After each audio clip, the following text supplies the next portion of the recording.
یک چند غزلی تازه ایجاد خود را به غریبان دور از وطن میبخشم. در غریبی یاد آن سروی خرامان میکنم، سینه را پر از خماری یار و دوستان میکنم. یاد آرم دادر و هم خواهرانی مهربان، با پدر در نیم شب صحبت ز ایمان میکنم. مهربان جان مادرم، جان مادری زحمت کشم، بار دیگر سجده من سوی خدا جان میکنم. در غریبی کشت ما را درد رنج زندگی، سجده بر نامت خدا از روی قرآن میکنم.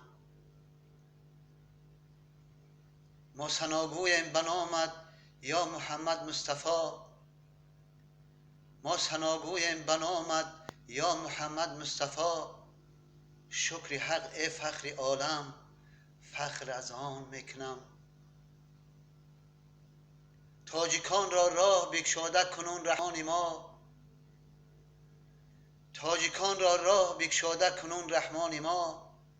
کس چنین آسودگی من شکر یزدان میکنم، کس چنین آسودگی من شکر یزدان میکنم.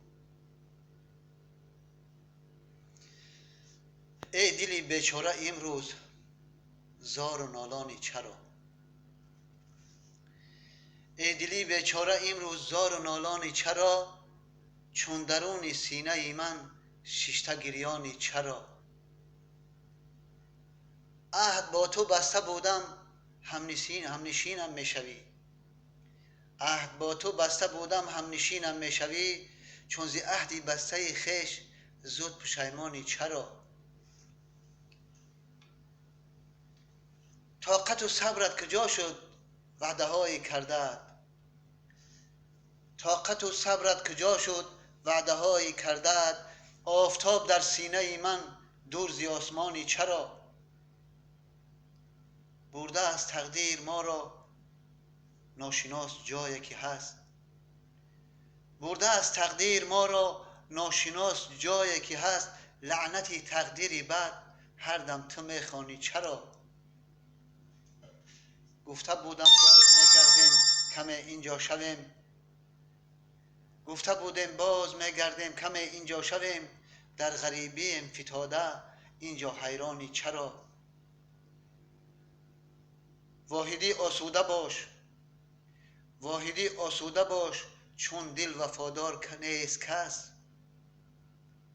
این غزل را با علم هر جا که هست خوانی چرا. این غزل را با علم هر جا که هست خوانی چرا. بیا بیا حال غریب افتاده را بین،